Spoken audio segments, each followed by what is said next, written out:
പ്രിയപ്പെട്ടവരെ, എല്ലാവർക്കും നമസ്കാരം. നമ്മൾ പരസ്പരം കണ്ടുകൊണ്ടല്ല സംസാരിക്കുന്നത്. അതൊരു കാലത്തിൻ്റെ പ്രത്യേകതയാണ്. 1994 വർഷം കൂടാളി ഹയർ സെക്കൻഡറി സ്കൂളിൽ 10ാം ക്ലാസ് പരീക്ഷ എഴുതിയ മുഴുവൻ കുട്ടികളുടെയും ഒരു കൂട്ടായ്മ ഒരുമിച്ചിരുന്ന് സാഘോഷം കൊണ്ടാടാൻ തീരുമാനിച്ചിരുന്നു എന്നും ഇന്നത്തെ പ്രത്യേക സാഹചര്യത്തിൽ അതിന് കഴിയാതെ വന്നതുകൊണ്ട് അതൊരു സാമൂഹ്യ മാധ്യമ കൂട്ടായ്മയാക്കി മാറ്റാൻ തീരുമാനിച്ചു എന്നും മനസ്സിലാക്കുന്നു. അങ്ങനൊരു സാമൂഹ്യ മാധ്യമ കൂട്ടായ്മയ്ക്ക് നിങ്ങളുടെ കൂട്ടത്തിൽ ഒരു അതിഥി വേണം എന്നുള്ളത് കൊണ്ടാണ് അതിന് ഒരു പക്ഷേ എൻ്റെ പ്രിയ സുഹൃത്ത്, നിങ്ങളുടെ സഹപാഠി ശ്രീ മഹേഷ് എന്നെ കണ്ടെത്തിയത്. അങ്ങനെ കണ്ടെത്തിയതിൽ എനിക്കുള്ള സന്തോഷം, അഭിമാനം, സ്നേഹം എല്ലാം ഞാൻ പങ്കുവെക്കുന്നു. കൂടാളി ഹയർ സെക്കൻഡറി സ്കൂൾ എന്ന് പറയുമ്പോൾ ഒരുപക്ഷെ കണ്ണൂർ ജില്ലയിലെ ഏറ്റവും മനോഹരമായ, ഏറ്റവും പൈതൃകം അവകാശപ്പെടാൻ കഴിയാവുന്ന സ്കൂളുകളിലൊന്നാണ്. അങ്ങനെ ഏറ്റവും പഴയൊരു സ്കൂളാണ്. അതുമാത്രമല്ല, മലയാളത്തിൻ്റെ ഏറ്റവും മഹനീയ പൈതൃകം അവകാശപ്പെടാൻ കഴിയാവുന്ന, മലയാളത്തിൻ്റെ മണ്ണിൻ്റെ മണമുള്ള കവിത എഴുതിയ നമ്മുടെ പ്രിയപ്പെട്ട പി കുഞ്ഞിരാമൻ നായർ പഠിപ്പിച്ച ഒരു സ്കൂളാണത്. അദ്ദേഹത്തിൻ്റെ പാദസ്പർശമേറ്റൊരു സ്കൂളാണത്. മലയാളത്തിലെ ഏറ്റവും പ്രഗത്ഭനായ ഒരു പ്രഭാഷകനും ഗ്രന്ഥകർത്താവും ആയ ശ്രീ വാണിദാസ് അളയാവൂർ, കേരളത്തിലെ ആധ്യാത്മിക രംഗത്ത് സജീവ സാന്നിധ്യമായിരുന്ന ശ്രീ MK രാമകൃഷ്ണൻ മാസ്റ്റർ, അങ്ങനെ ഒരുപാട് ആളുകൾ പഠിപ്പിച്ചൊരു വിദ്യാലയം. അതുപോലെ കേരളത്തിലെ ഏറ്റവും മികച്ച വിദ്യാലയത്തിനുള്ള ചാക്കിരി അഹമ്മദ് കുട്ടി സ്മാരക പുരസ്കാരം നേടിയൊരു വിദ്യാലയം.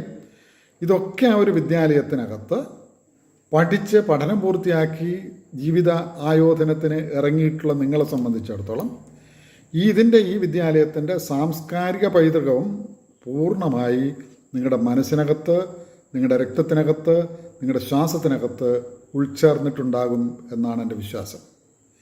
അങ്ങനെ ഒരു പൈതൃകമുള്ള ആളുകൾ എവിടെ എപ്പോഴെത്തിയാലും ഏത് മണ്ണിലേക്ക് എറിയപ്പെട്ടാലും അവർ അവിടെ ശോഭിക്കും എന്നെനിക്കറിയാം. അങ്ങനെ ശോഭിക്കുന്ന ഒരു തലമുറയോട് മുഖം കാണാതെ സംസാരിക്കുമ്പോൾ പരിമിതികളുണ്ടെങ്കിൽ പോലും എനിക്ക് ആത്മവിശ്വാസമുണ്ട്. ഇത് ശ്രവിക്കുന്ന മുഴുവൻ ആളുകളും ചില്ലറക്കാരല്ല, വലിയ പൈതൃകത്തിൻ്റെ പാദസ്പർശം ഏറ്റിട്ടുള്ളവരാണ് എന്നെനിക്കറിയാം. അത് ഏറ്റെടുത്തിട്ടുള്ള ആളുകളാണ് നിങ്ങൾ. അപ്പോൾ അതുകൊണ്ട് നിങ്ങളോട് ഒന്ന് ഇങ്ങനെ സംസാരിക്കാൻ കിട്ടിയ അവസരത്തെയും ഞാൻ വലിയ ഒരനുഭവമായിട്ട് തന്നെയാണ് കാണുന്നത്. അപ്പോൾ നമ്മൾ ഒരു വിദ്യാലയത്തിൽ പഠിക്കുമ്പോൾ, ഏതൊരു വിദ്യാലയമായിരുന്നാലും ചെറിയ ചെറിയ ക്ലാസ്സുകളിലൊക്കെ നമ്മൾ പഠിക്കുമ്പോൾ പലപ്പോഴുമൊക്കെ വിസ്മരിച്ചു പോയിട്ട് കാണാം. അതൊക്കെ നമ്മളിപ്പോൾ മറന്നു. പക്ഷേ ഒരു ഹൈസ്കൂൾ ക്ലാസ്സിലെത്തുമ്പോഴേക്ക് നമ്മുടെ ഒരു ജീവിതത്തിൻ്റെ ഒരു പ്രത്യേക കാലഘട്ടം അവിടെ തുടങ്ങുകയാണ്.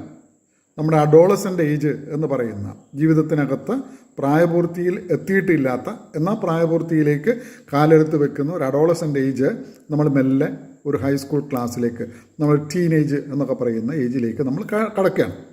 അപ്പോഴാണ് പലപ്പോഴും നമ്മുടെ പല കാര്യങ്ങളും നമ്മൾ ഓർമ്മയും കുസൃതിയും ഒക്കെ നമ്മൾക്കുണ്ടാവുക. അപ്പോൾ അവിടെ നിന്നാണ് നിങ്ങളുടെ സംസ്കാരം, നമ്മുടെ എല്ലാം രൂപപ്പെട്ടു വരുന്ന ഒരുപാട് കാര്യങ്ങൾ നമ്മൾ പഠിക്കുന്നത്. അപ്പോൾ അതുകൊണ്ട് ഇതുപോലൊരു വിദ്യാലയത്തെ പഠിച്ചിട്ടുള്ള നിങ്ങളെ സംബന്ധിച്ചിടത്തോളം കൃത്യമായ അച്ചടക്കത്തോടുകൂടി കൃത്യമായ അറിവ് ആർജിക്കാൻ കഴിയാവുന്ന രീതിയിൽ, ഞാൻ പറഞ്ഞല്ലോ, നേരത്തെ സൂചിപ്പിച്ചതുപോലെ ഏറ്റവും മികച്ച ഒരു ലൈബ്രറിയുടെ അന്തരീക്ഷത്തിലൂടെ നടന്നു പോയിട്ടുള്ള കുട്ടികൾ വായിച്ചിട്ടുണ്ടാകാം. വായിച്ചിട്ടില്ലെങ്കിൽ പോലും ആ ലൈബ്രറിയുടെ കാറ്റൊന്നേറ്റാൽ കിട്ടുന്ന ഒരു സുഖമുണ്ട്. അങ്ങനെയൊക്കെ ഏറ്റിട്ടുള്ള കുട്ടികളോട് അവരിന്ന് ജീവിതത്തിൽ മുതിർന്ന ആളുകളായി, എനിക്ക് തോന്നുന്നത് 94 വർഷം എന്ന് പറയുമ്പോൾ ഇപ്പോൾ ഏകദേശം ഒരു 10, 35, 40 വയസ്സിൻ്റെ ഒക്കെ അടുത്തുള്ള ആളുകളായി മാറിക്കാണും. അപ്പോൾ അങ്ങനെയുള്ള ആളുകൾ ഒരു വളരെ ജീവിതത്തിൻ്റെ ഒരു വിജയത്തിൻ്റെ അങ്ങനെ ഒരു ജീവിതത്തിൽ വിജയിച്ചു കൊണ്ടിരിക്കുന്ന ആളുകളായിരിക്കും. അപ്പോൾ അങ്ങനെ വിജയിച്ചിട്ടുള്ള ആളുകളെ ഞാൻ ഇങ്ങനെയെങ്കിലും എനിക്ക് അഭിസംബോധന ചെയ്യാൻ കഴിയുമ്പോൾ ഒരുപാട് സന്തോഷത്തോടു കൂടിയാണ് ഞാൻ ഇത് ചെയ്യുന്നത്. ദീർഘിപ്പിച്ചൊന്നും സംസാരിക്കില്ല. പക്ഷേ എനിക്ക് പറയാനുള്ള കാര്യം, ഇത് നമ്മുടെ ഒരു പ്രത്യേക കാലഘട്ടത്തിലാണ് നമ്മൾ ഒത്തുചേരുന്നത്. ഇങ്ങനെ ഒത്തുചേരുന്നത് നിങ്ങൾക്ക് ചേർന്നിരിക്കാൻ, ചേർന്ന് കാണാൻ ഒക്കെ നമുക്ക് മോഹങ്ങളുണ്ടായിരുന്നിരിക്കും. അത് നടന്നില്ല, ഇക്കുറി നടന്നില്ല. വരുന്ന വർഷങ്ങളിൽ അതിന് ചേരാൻ കഴിയട്ടെ എന്ന് ആശംസിക്കുന്നു. കാരണം നമ്മുടെ ജീവിതത്തിൻ്റെ എപ്പോഴും നമ്മുടെ മധുരിക്കുന്ന കാലഘട്ടം എന്ന് പറയുന്നത് ഈ ടീനേജ് തൊട്ടിട്ടുള്ള നമ്മുടെ വിദ്യാഭ്യാസ കാലഘട്ടം. അതിനപ്പുറത്തുള്ളത് അതിന് മുമ്പുള്ള കാര്യങ്ങളെക്കുറിച്ച് നമ്മുടെ ചാബല്യങ്ങളാണ്. ടീനേജ് തൊട്ടുള്ള നമ്മുടെ വിദ്യാഭ്യാസ കാലഘട്ടത്തിൽ ഒരു ജോലിയൊക്കെ ആവുന്നത് വരെയുള്ള കാലഘട്ടത്തെയാണ് നമ്മൾ മധുരിക്കുന്ന കാലഘട്ടം എന്ന് പറയുക. അത് നമ്മൾ കോളേജിലൊക്കെ പഠിക്കാൻ പറ്റുന്ന ആളുകൾ, കോളേജിലൊക്കെ പഠിച്ചിട്ടുള്ള ആളുകൾക്കറിയാം. അതൊക്കെ ഒരിക്കലും നമുക്ക് മറക്കാൻ കഴിയാത്ത ബന്ധങ്ങളാണ്. ഞാൻ കേരളത്തിലെ ഒരു വളരെ തലയെടുപ്പുള്ള കോളേജുകളിലൊന്നായ ബ്രണ്ണൻ കോളേജിലാണ് ഞാൻ എൻ്റെ കോളേജ് വിദ്യാഭ്യാസം കഴിച്ചത്. അപ്പോൾ അവിടെ ഉള്ള ഓരോ കോവണികളും, പിരിയൻ കോവണികളും, ഓരോ മുറികളും, ഓരോ മരത്തണലുകളും എൻ്റെ മരത്തണലുകളായിട്ട്, എൻ്റെ കോണിപ്പടികളായിട്ട്, എൻ്റെ ബെഞ്ചുകളായിട്ട് ഒക്കെ ഞാൻ സങ്കല്പിച്ചിരുന്ന ഒരു കാലഘട്ടം ഉണ്ടായിരുന്നു. അത് എൻ്റേതല്ല എന്ന് തിരിച്ചറിയാൻ എനിക്ക് പറ്റിയത് പരീക്ഷ കഴിഞ്ഞ് പുറത്തിറങ്ങുന്ന ദിവസമാണ്. അപ്പോഴാണ് എനിക്ക് സ്ഥലകാല ബോധം ഉണ്ടായത്.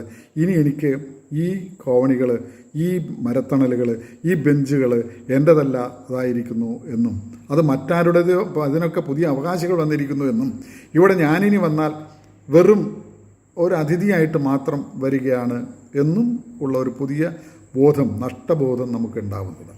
അപ്പോൾ അതുകൊണ്ട് എന്നിരുന്നാലും ഇപ്പോഴും അത്തരം ഓർമ്മകളിലേക്ക് പോകുമ്പോൾ നമ്മൾ ഒരു യുവത്വം നമ്മുടെ മനസ്സിനകത്തേക്ക് വരികയാണ്.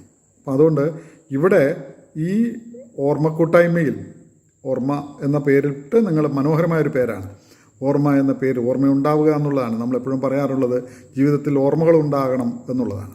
അപ്പോൾ ഈ ഓർമ്മ എന്ന കൂട്ടായ്മ ഒരുക്കിയ നിങ്ങൾ ആഗ്രഹിച്ച പോലെ ഒരുമിച്ചിരിക്കാൻ, തൊട്ടപ്പുറത്തിരിക്കുന്നവനെയും തൊട്ടപ്പുറത്തിരുന്നവളെയും എല്ലാം കണ്ടുകൊണ്ട്, ആരുടെയൊക്കെ ഷർട്ടിനകത്ത് നമ്മൾ മഷി കുടഞ്ഞു പോവോ, ആരൊക്കെയെല്ലാം നമ്മൾ മറ്റെന്തെങ്കിലും രീതിയിൽ പെൻസിൽ കൊണ്ട് കുത്തുക, ഇങ്ങനെയൊക്കെ പറഞ്ഞ ഒരുപാട് പ്രയോഗങ്ങൾ നമ്മൾ അങ്ങനെയൊക്കെ ആ പ്രായത്തിൽ ചെയ്തിട്ടുണ്ടാകും.